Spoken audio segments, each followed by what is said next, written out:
Evening. This is Avraham Shira from Eretz Israel.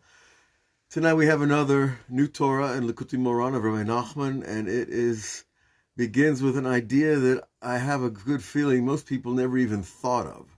And I know I certainly didn't, and I've been around these books for 30 years, and I've learned this Torah before, but every time I come back to it, it's new.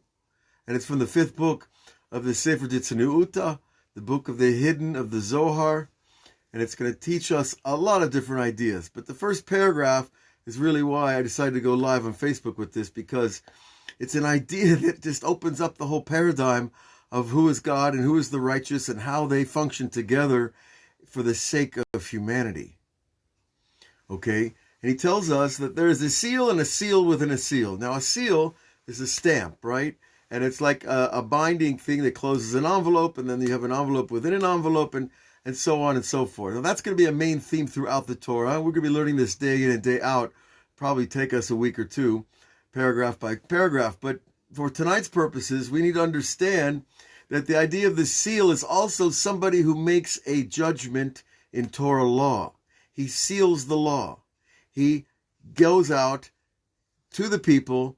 He finds out what's happening with the people. He finds out what's with them spiritually, and if they're on a high place or a low place. And then he goes back to God in his prayers, and he has to report the good things about the Jews. So, it's a very interesting job. He goes out to the Jewish people, and he tells them the law, and he tells them what they're doing wrong, and the rabbis, they have a terrible reputation nowadays, it seems to be, but their job is to go out and straighten the people and get them back on the righteous path, get them back the life of goodness.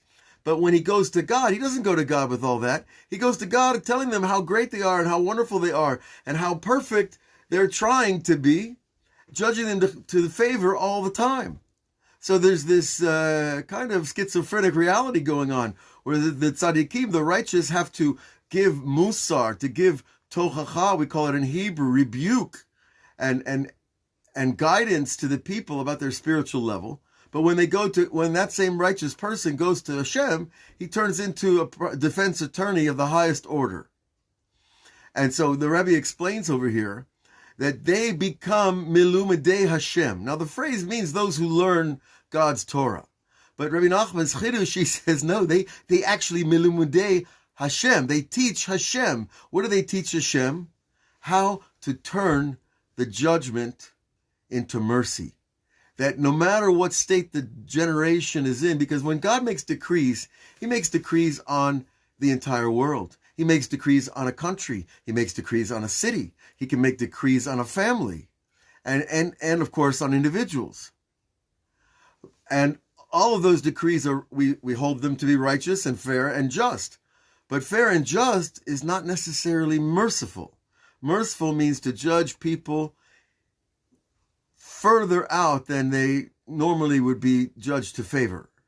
That we want to lifting mishurat hadin, we want to bring them in to be righteous, to appear to take the bad case and make it better. And so this is the job of the righteous. So we don't even know these things, right? You don't know what's going on when that rabbi's praying to Hashem, and you don't know what he's saying when he's going out to the forest or on top of the mountain or under the ground, like under the kotel.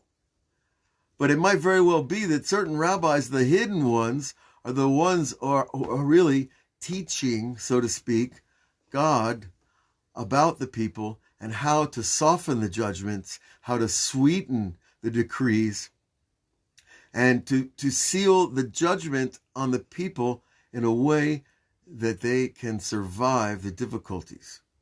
Now, we've seen many times in Jewish history, of course, the popular times, right? The times in Jewish history where we've suffered, like the Holocaust and the pogroms and the inquisitions and the gerushim, what they're called, the exiles from various countries that we've been exiled all over the world. They don't look too positive.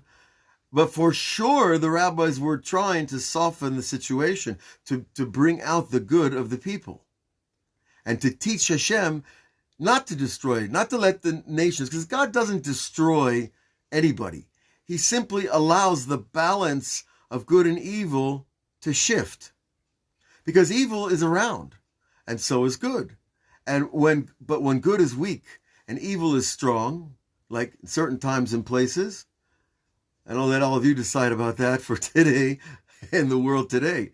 But what happens is God just removes his protection, and then even good and evil have to battle it out.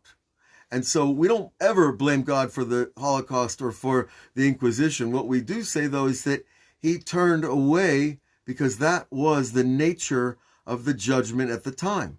It was time for the Jews to leave Spain and go to Mexico and Jamaica and the rest of Central America. And it was time for the Jews to cross Europe and go back through Italy and Greece and form new communities elsewhere, because that's what's happened. And that's what's happened over and over. But we never blame God. We take responsibility because we're men, we're women, we're adults, we're the children of God, and we have a vested interest in God feeling that his children are judging him to favor.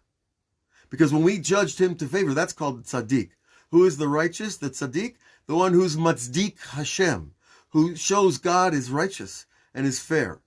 But when it comes to the people, the righteous, then they become the defense attorneys, and they go to battle with God, and they say, listen, God, this and this and this, these people are doing all these great things, and they're really trying, and the climate of the world has shifted, has changed. Rebbe Nachman said, in this generation, there will be a flood, not the flood of Noah, but the flood of atheism, of denial of God, of all kinds of paganism, and things that basically push the king of creation out of the story. Because human beings like it that way. It takes the pressure off. I don't have to deal with God. But that's gotten to be really an international position that people take. They laugh at the religious people. They laugh at believers. Oh, you're a believer, right? The minute they use the word, it becomes a pejorative term in their mouth. It becomes a way of defaming God, and of course, his people, his book, his law, and the history that we've endured for all these thousands of years.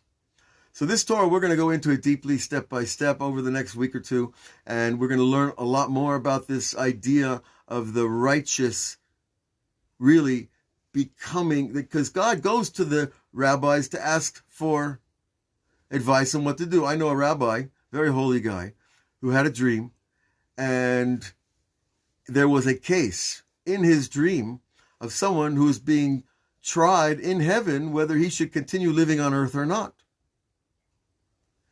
And this person had some problems. He had some legal issues, let's say.